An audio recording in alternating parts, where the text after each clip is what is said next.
I'm not coming down. I wanna go higher, higher, higher than that. This is Write Your Own Story, 3 Keys to Rise and Thrive in Life and Business. I'm your host, Rebecca Fleetwood Hession.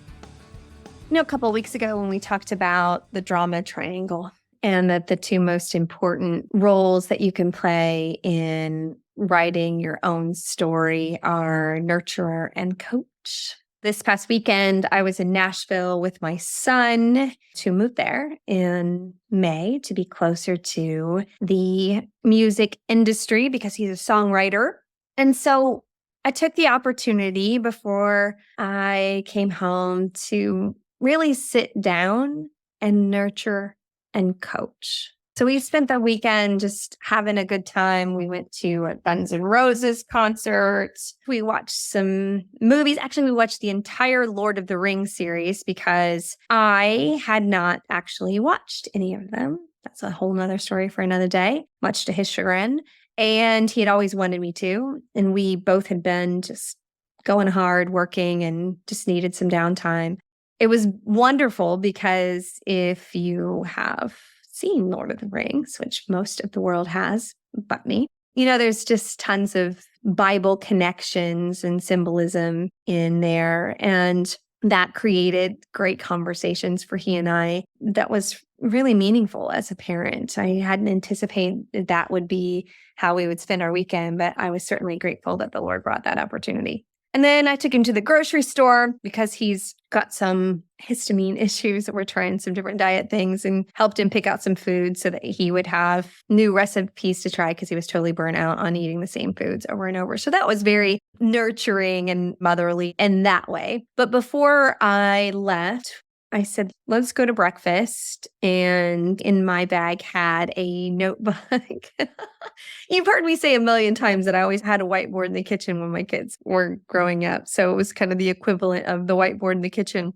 Our breakfast came. I said, okay, so you've been in Nashville for a few months. Let's just talk about your goals and where you're headed and why you wanted to be here. And let's just revisit the life that you're building, writing your own story. He laughed because he's much more open to these conversations than his sister is, really. I have to do things differently with her. And that's also part of parenting is know your audience. All your kids are going to be different. And so know what's best for each of them. And so I drew a big circle. I didn't say to him, no, we are going to engage in the have, do, be model, that's what I was doing. So I thought I would share it with you today, our conversation, so that you can have this conversation with yourself or maybe with a team member or one of your kids. And so I'm going to walk you through the conversation that he and I had a high level without sharing all of his stuff, because I think it'll help you.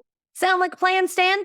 So I drew a circle and I said, he's 25. And so I picked a time frame that wasn't so far out that it felt unreasonable. I said, okay, you're 30 years old, so 5 years. I said, describe to me the life that you want to have. And just walked him through, like, where do you live? What kind of car do you drive? What's your work look like? What's your relationships look like? Just talked him through some of those things. So some of the things that he thought through as we went through this is the kind of car that he wanted to drive, the kind of house that he wanted to live in. And I asked him to be fairly specific. I said, okay, so describe the house that you live in. He said, I don't want to share a wall with anybody because he's living in a duplex. He's got a roommate. And so having his own house is important to him. He said, I want to be writing music. And we talked more about the kind of music that he wants to be writing and ask him to get as specific as he could to really feel that moment. And that's the thing, is to feel the life that you want to have. And so we talked through some of those things and got him really revisiting his dreams. And what does it look like in this next stage of his life? In 5 years, he wants his career to be as a professional songwriter. He's currently working at Guitar Center and is a wildly successful salesperson there, which funds his life well. We talked about his health and how he wants to look and how he wants to feel.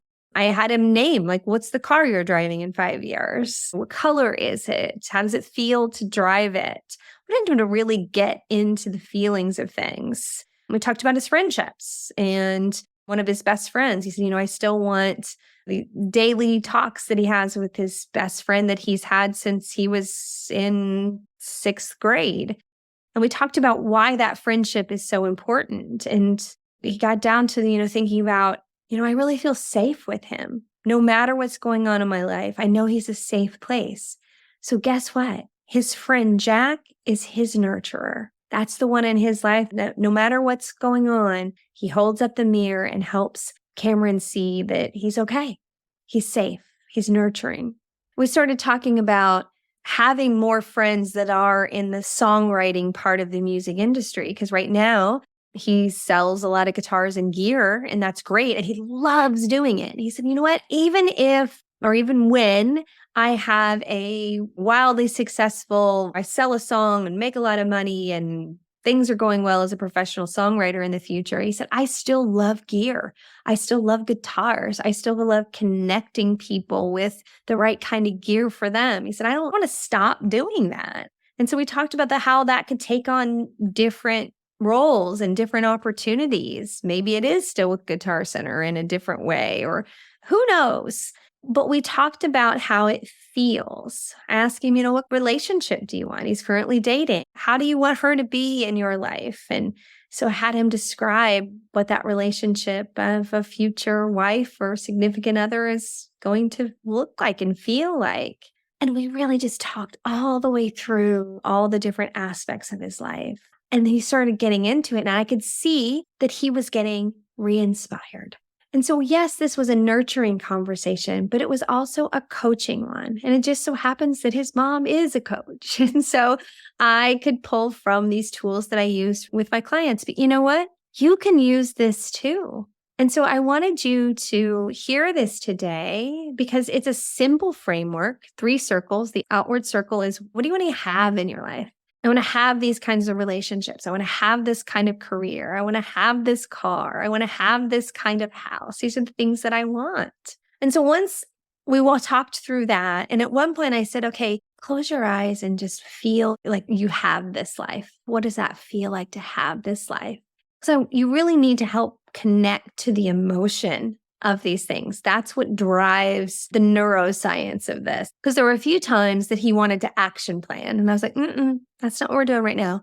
We're just talking about feeling the life that you're going to have in 5 years. But then we did drop down to the next circle, which is, okay, so if this is the life that you have, what are the things that you are doing? And so for him, he said, you know what? I need to write more. He said, I've been so busy thinking about getting settled here in Nashville and meeting people and learning the new store that I work in. He said, you know what? I haven't written enough. So I need to write more music. Great. The things that he's doing to have this life, writing songs, writing music. And then we talked more about other aspects of being a songwriter.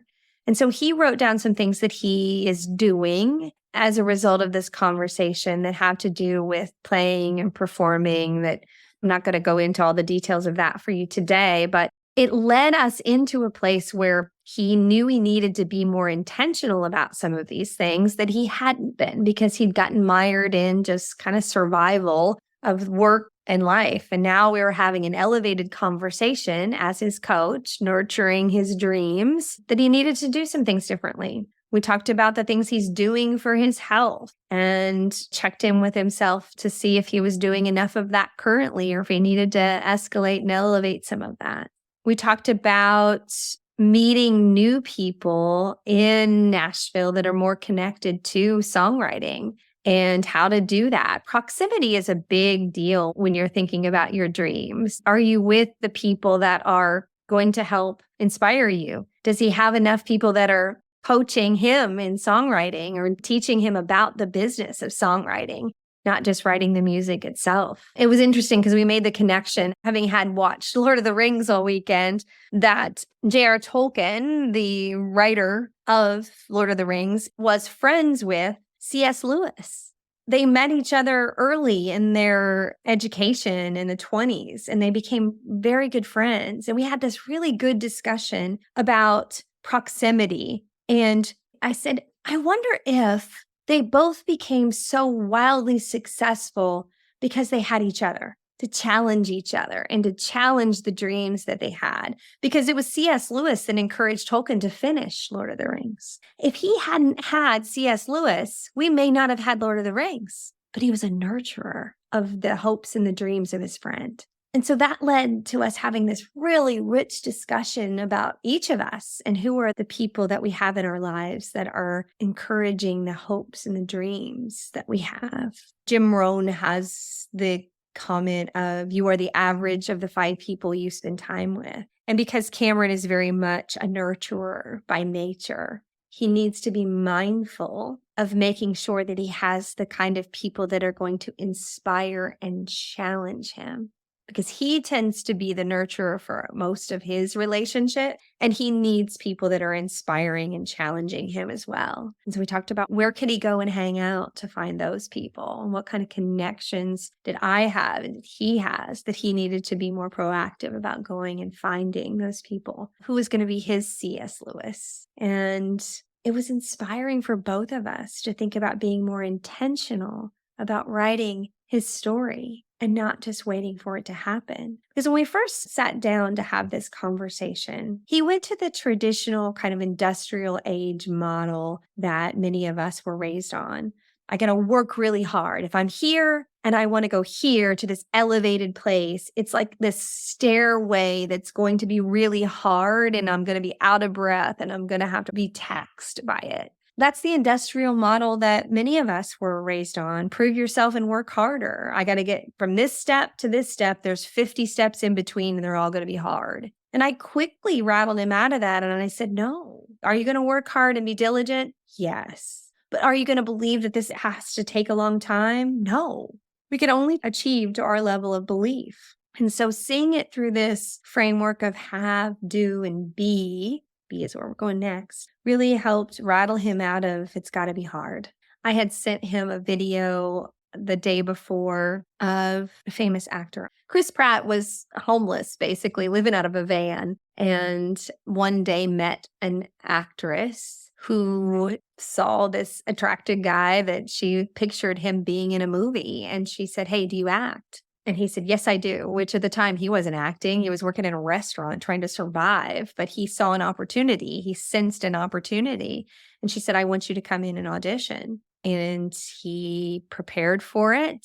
He went in for the audition, and he said he knew that that was the day that his life was going to change. And it did. And so we've got to be open to opportunities. We've got to know what we want. Chris Pratt knew he wanted to be an actor. Cameron knows he wants to be a professional career songwriter. And so we've got to be open that things don't always have to be hard. And so this conversation was nurturing and coaching and inspiring for him to see things differently. So once we went through, okay, what's the life you want to have in 5 years? Okay, what are you doing in 5 years to have this life? Then I said, okay, who do you need to be for this to be your life? And we got at the heart of the matter. We got at the, how was he going to see himself? What was the character traits that he was going to embody and believe in for himself? And he said, I need to be confident. I need to be kind. I need to be talented. I need to continue to be empathic. I need to be outgoing. And we just started listing, who do you need to be to have this life? And your set of B for you or your team member or your child, whoever you're going to have this conversation with, is going to be different based on the life they want to have. But knowing who you need to be in this moment today to have the life that you want to have 5 years from now is encouraging, and it's real. Because in order to have that life, you need to be that person, and you need to believe that that life is possible for you. And so I tore this page out of the notebook after I wrote it all out for him. And when we got back to his house, before I left, I taped it onto his closet door. Oh, now I'm going to get emotional. And I said, that is who you are. Look at this every day and remember who you are and the life that you are going to have because you believe it. And then I walked him through a very practical exercise practice. And I said, the next time you meet somebody and you introduce yourself and they said, hey, what do you do? First, I said, what do you say now? when somebody asks you, what do you do? And he said, it depends, but, ultimately say, I work at Guitar Center. And I said, well, that's true, but what else do you do? What's the life you said you want to have? I said, I want you now, when somebody asks you who you are, what you do in introduction, I want you to practice saying, I'm a songwriter. I currently pay the bills selling equipment at Guitar Center, but I'm a songwriter. And embody and be and believe, because it's true. You are a songwriter, but you have to believe it and put that out there. And then when you say that, the chances of somebody saying, oh, really? My buddy's a songwriter too. I should introduce you to. Or my friend owns a studio. I should introduce you to. When you introduce yourself in that way, you're much more likely to quickly and efficiently find the people, the connections, the nurturers, the coaches of the life that you want to have if you embody it now. And so we practiced in different scenarios. How would that sound? When I left, I just saw the lights had turned back on, because it's hard to make changes in your life. He's busy figuring out his new job and paying the bills and making new friends. And having that conversation re-inspired him to why he's there, why he's in Nashville, to be around the people that are songwriters and musicians and love music the way that he loves music. And he's not just there just to work and pay the bills. He's there because he has a dream and he has a purpose. So I want you to take this conversation today, and it's just 3 circles. The outward circle is have. What's the life you want to have? Well, if you have that life, what are you doing? Like, think through, what are those things that you're doing in your life? And who do you need to be for that to be real? And I want you to take this for yourself, for your colleagues, for your kids, and use this to be a great nurturer and a great coach. I want you to tell me how it went. I love when I hear from you. I love when you say, hey, this really helped me, or I'd love to have more of this. That makes me super happy because I'm here to connect and serve you. I'd love to be connected on Instagram. I'd love to be connected on LinkedIn. I would love for you to go to RebeccaFleetwoodHessian.com and give me your email address and let me send you a newsletter a couple times a month meant to inspire you and connect with you. I would love for you to send me a message and say, how about an episode on this? Or have you ever thought about interviewing this person? Or whatever it is for you. Let's be a community. Let me serve you in a way that's really meaningful for the life that you want to have. All right, ciao. Love you, mean it. Coming down. I never left it on the ground. I'm not coming down. Thanks for listening to this episode. I would love it if you would go to Apple Podcasts and leave a rating and a review. And then you can go to RebeccaFleetwoodHessian.com and join the Badass Women's Council. And if you really want to take a deeper dive, join the movement of 1,000 Thriving Women. There's amazing Thrive tools there for you today. Love you, mean it. I'm not coming down. Hey y'all, fun fact, if you like the music for the podcast, that is actually my son, Cameron Hessian. And I would love it if you would go to Spotify and iTunes and follow him and download some of his other music. My personal favorite is TV Land.